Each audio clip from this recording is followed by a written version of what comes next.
आज हमने डिस्कस करना है माइटोकॉन्ड्रिया और सेलुलर रेस्पिरेशन को।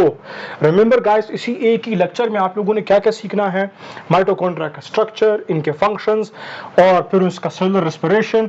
इंटरेस्टिंग पॉइंट्स जो आप लोगों को मिलेंगे इस लेक्चर में, लाइक सेमी ऑटोनोमस स्ट्रक्चर कौन सा है, और यहाँ पर जो है पोरेंस फिर क्या होते हैं, राइबोसोम्स फिर किस तरह के यहाँ पर होते हैं, डिफरेंट पे क्यों होते हैं, और साथ में है हम लोग जानेंगे एपोटोसिस के हवाले से।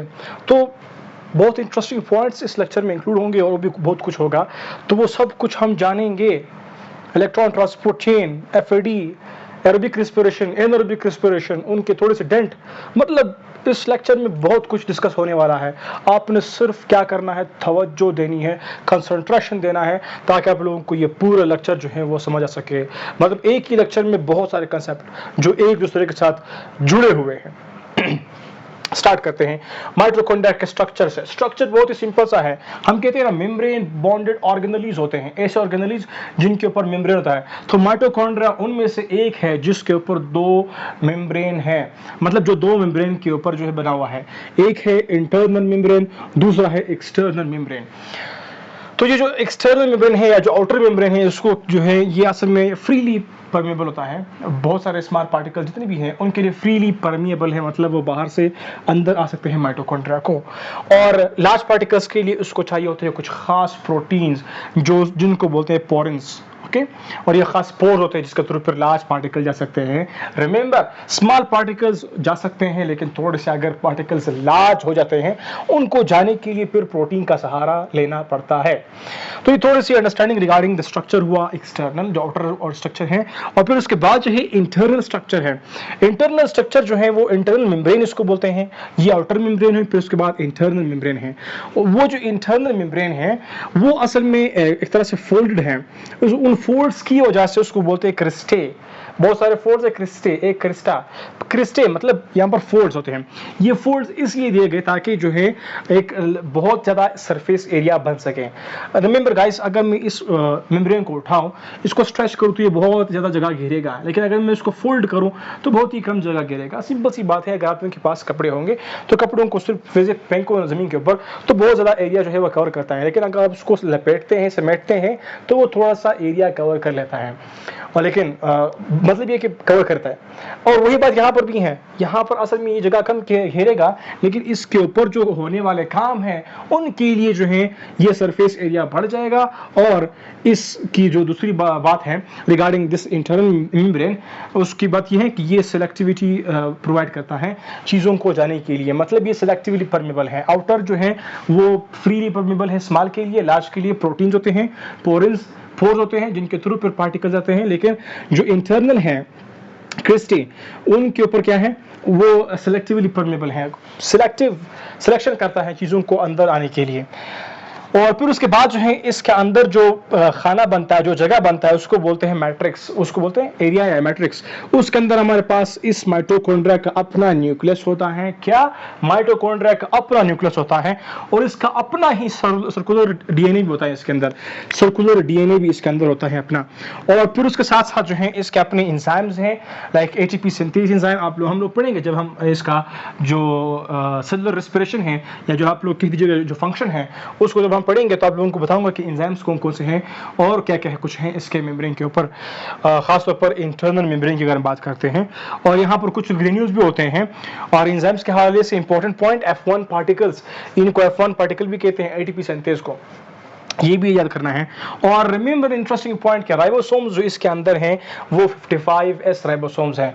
तो इसके अपने राइबोसोम, अपना डीएनए, अपना न्यूक्लियस की वजह से ये अपना जेनेटिक मटेरियल बनाता है, मतलब अपनी कॉपी बना सकता है, और राइबोसोम्स की वजह से अपने प्रोटीन्स भी बना सकता है। हम लोग जानते हैं कि राइबोसोम्स रिस्पॉन्सिबल है प्रोटीन के बनाने में, तो ये प्रोटीन भी बना सकता है, अपना डीएनए दोबारा से मतलब बना सकता है, रेप्लिकेट कर सकता है। तो इस वजह से इसको बोलते हैं सेमी ऑटोनोमस।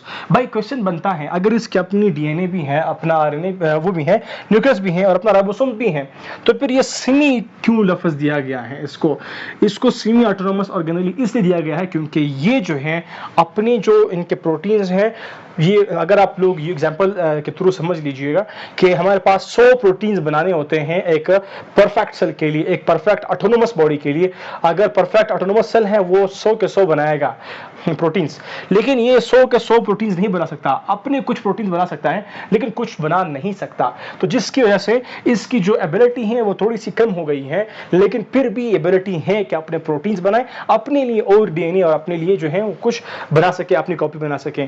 तो अपनी कॉपी बनाने की खुद कोशिश भी कर सकता है, अपना प्रोटीन्स भी बना सकता है, तो जिसकी वजह से इसको बोलते हैं सेमी ऑटोनोमस ऑर्गेनली। रिमेंबर, आप लोगों के सेल में जो सेमी ऑटोनोमस ऑर्गेनली है, सेल के अंदर सेमी ऑटोनोमस ऑर्गेनली कौन है?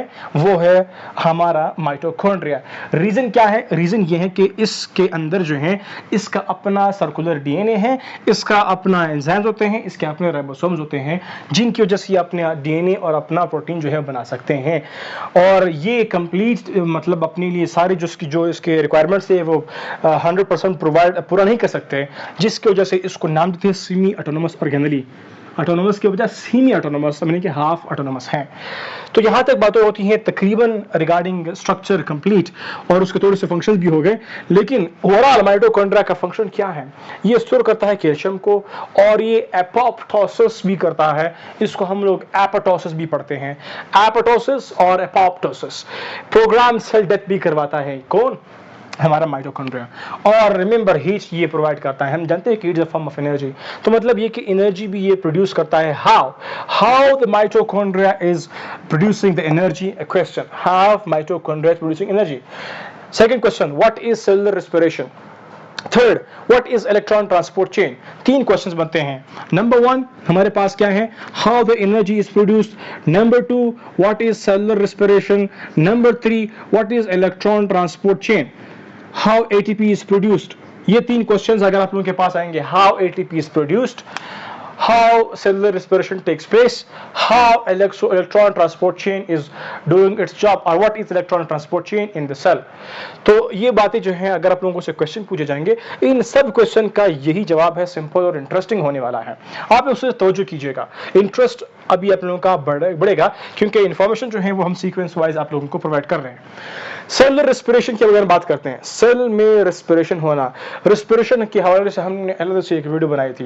रेस्पिरेशन क्या है? Break down of the food to release the energy. आप फूड को ब्रेक डाउन करते हैं, उससे एनर्जी प्रोवाइड करते हैं, बनाते हैं। तो सेल में फूड की ब्रेक डाउन कैसे होती है और उससे एनर्जी कैसे बनता है, क्वेश्चन है, वो अभी हम सॉल्व करेंगे। आपने खुराक लिया, फूड लिया, वो खुराक आपने लिया तो वो आएगा, उसकी अब्जॉर्प्शन होगी। खासतौर पर अगर मैं यहाँ पर एग्जाम्पल दूं, एम्फसाइज करूं ग्लूकोज को, तो वो ग्लूकोज आपके ब्लड में आएगा, फिर ब्लड से जो है वो सेल में आएगा। ये पूरा आपका एक सेल है।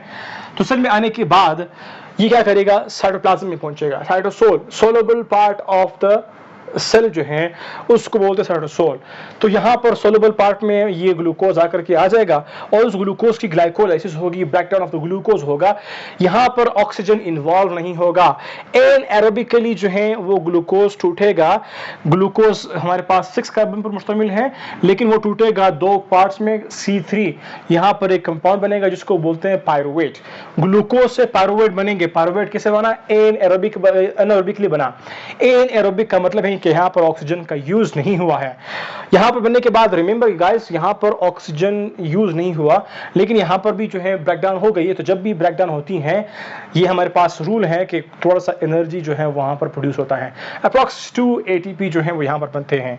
फिर उसके बाद ये पायरुवेट बनता है, कन्वर्ट होता है एसिटाइल को A में। वो एसिटाइल को A जो है फिर वो जाता है टुवर्ड्स द माइटोकॉन्ड्रिया। माइटोकॉन्ड्रिया के अंदर जाता है, फिर वहां पर जो एसिटाइल को ए है वो citric acid cycle, Krebs cycle, tricarboxylic acid cycle वगैरह वगैरह जो भी नाम है इसके, तो इस साइकिल के थ्रू ये सर्कुलेट होता है, साइक्लिक प्रोसेस के थ्रू जाता है, इसके थ्रू ये गुजरता है। और इन द मीनवाइल इससे प्रोटॉन्स और इलेक्ट्रॉन्स बनते हैं। उन इलेक्ट्रॉन्स और प्रोटॉन्स के लिए हमारे पास वेट कर रहे होते हैं माइटोकॉन्ड्रिया के अंदर। NAD FAD वो उसको उठाते हैं, NADH और FADH बनाते हैं, मतलब ये रिड्यूस हो जाते हैं। NAD रिड्यूस होकर के NADH बन गया। अभी यहाँ पर रिडक्शन का लफ्ज मैंने यूज किया, रिड्यूस हुआ। ऑक्सीडेशन क्या है? Addition of oxygen, loss of electron, proton वगैरह, हाइड्रोजन का लॉस हो रहा है, वो क्या है? ऑक्सीडेशन है। रिडक्शन क्या है? Removal of oxygen, addition of hydrogen. यहाँ पर हाइड्रोजन ऐड हुआ है, जिसकी वजह से NAD जो है वो रिड्यूस हुआ है, ठीक है, हाइड्रोजन ऐड हुआ है। तो यहाँ पर भी हाइड्रोजन ऐड हुआ है FAD में, तो ये भी क्या हुआ? ये रिड्यूस हो जाते हैं। दोनों रिड्यूस होकर के फिर जाते हैं, मूव करते हैं टूवर्ड्स कुछ खास चेन होता है, इलेक्ट्रॉन ट्रांसपोर्ट चेंज जिसको बोलते हैं, जो कि इंटरनल मेम्ब्रेन के ऊपर होते हैं। रिमेंबर गाइस, जितना ज्यादा हमारे पास ये मेम्ब्रेन बढ़ेगा, उतना ज्यादा जो है इलेक्ट्रॉन ट्रांसपोर्ट चेन की एबिलिटी बढ़ेगी और उतनी ज्यादा जो है एनर्जी बनेगी। तो ये हमारे पास जो इंटरनल मेम्ब्रेन है, जो इनर मेम्ब्रेन है, वो सरफेस एरिया इंक्रीज करता है, जिसके लिए जो है फिर इलेक्ट्रॉन ट्रांसपोर्ट चेन उसकी एबिलिटी जो है वो बढ़ जाती है, और उससे फिर में क्या होता है? ATP ज्यादा बनता है। किस तरह बनता है आगे अभी देखते हैं। तो जब ये NAD FADH पहुंचते हैं, दोनों इनके पास प्रोटॉन्स और इलेक्ट्रॉन्स होते हैं। तो यहाँ पर इलेक्ट्रॉन ट्रांसपोर्ट चेन क्या करते हैं? तो ये अपना जो है NAD FADH, ये अपना जो इसके पास जो प्रोटॉन्स और इलेक्ट्रॉन्स है वो इसको प्रोवाइड करते हैं। तो यहाँ पर क्या हो जाता है? ये इलेक्ट्रॉन ट्रांसपोर्ट चेन में से जो इलेक्ट्रॉन ट्रांसपोर्टर है वो इनको जब गेन करता है, वो एक्टिव हो जाता है। तो इनसाइड द मैट्रिक्स जो है, मैट्रिक्स क्या हुआ? मैट्रिक्स इंटरनल पोर्शन है, और मैट्रिक्स से फिर क्या होगा? मैट्रिक्स से फिर प्रोटॉन्स की मूवमेंट होगी आउटवर्ड। प्रोटॉन्स जो है वो आउटवर्ड मूवमेंट शुरू करेंगे। तो इस तरह से इलेक्ट्रॉन्स आएंगे यहाँ पर, इलेक्ट्रॉन ट्रांसपोर्ट चेन के एक चेन में आएंगे, एक पार्ट में आएंगे, फिर यहाँ से इलेक्ट्रॉन जंप करेंगे, एक और यहाँ पर आएंगे। जैसे जैसे इलेक्ट्रॉन ट्रांसपोर्ट होगा, वैसे वैसे जो है यहाँ से प्रोटॉन्स जो हैं वो सेल के अंदर से, मैट्रिक्स के अंदर से इंटर मेम्ब्रेनियल स्पेस में जाएंगे। यहाँ पर एक मेम्ब्रेन, दो मेम्ब्रेन, इन दोनों के बीच स्पेस होता है, तो इंटर मेम्ब्रेनियल स्पेस है, तो उसके बीच में जाएगा। और फिर यहाँ पर क्या होगा? इनकी कंसंट्रेशन बढ़ जाएगी, कंसंट्रेशन ग्रेडियंट होगा, क्योंकि यहाँ पर कंसंट्रेशन जो है वो आगे जा रहा है, तो यहां पर बढ़ जाएगा। बढ़ने के बाद फिर क्या होगा? जाहिर सी बात है, जब भी कोई चीज बढ़ता है तो उसने आगे पे जाना होता है, कहीं पर अपने आप को निकालना होता है उसको। तो यहां पर क्या होगा? प्रोटॉन्स यहां पर बढ़ेंगे, उनकी मूवमेंट होगी, तो फिर वो क्या करेंगे? वो आएंगे यहां पर। एक हमारे पास है एटीपेज पंप, जिसको बोलते हैं ATP सिंथेज, F1 पार्टिकल्स। ये ATP सिंथेज क्या करता है? ATP सिंथेज जो है यहां से उन प्रोटॉन्स को पंप करवाता है इनवर्ड। तो वो प्रोटॉन, ये हमारे पास क्या है? प्रोटॉन है। जब वो इनवर्ड मूवमेंट करेंगे तो अंदर आने के बाद यहाँ पर ऑक्सीजन वेट कर रहा होता है। तो हम जानते हैं कि हाइड्रोजन ऑक्सीजन मिलकर के पानी बनाते हैं, वाटर। और इन द मीनवाइल जब ये मूव कर रहे होते हैं इनवर्ड, तो इनकी वजह से, इनकी स्ट्रॉन्ग मूवमेंट की वजह से यहाँ पर कुछ एनर्जी यूटिलाइज होती हैं, जो ADP को ATP में कन्वर्ट करते हैं।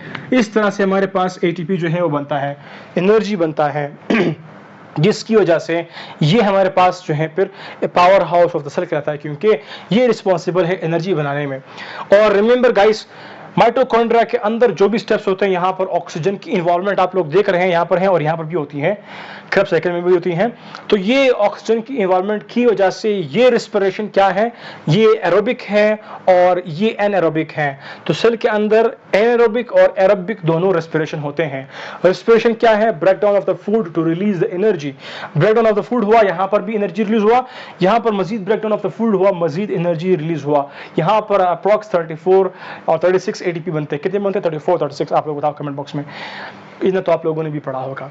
एनीवेज, तो यहाँ पर क्या हुआ? रेस्पिरेशन भी हो गए दोनों, ATP भी हो गया, और फिर यहाँ पर हमारे पास जो इलेक्ट्रॉन ट्रांसपोर्ट चेन था वो भी हम लोगों ने डिस्कस कर लिया। तो यहाँ तक होती है हमारी discussion regarding mitochondria structure, function, cellular respiration और ATP प्रोडक्शन और इलेक्ट्रॉन ट्रांसपोर्ट चेन ATC। कहीं पर भी कंफ्यूजन है, क्वेश्चन है, feel free to ask us in the comment box, and don't forget telling your friends about doctor UUT lectures.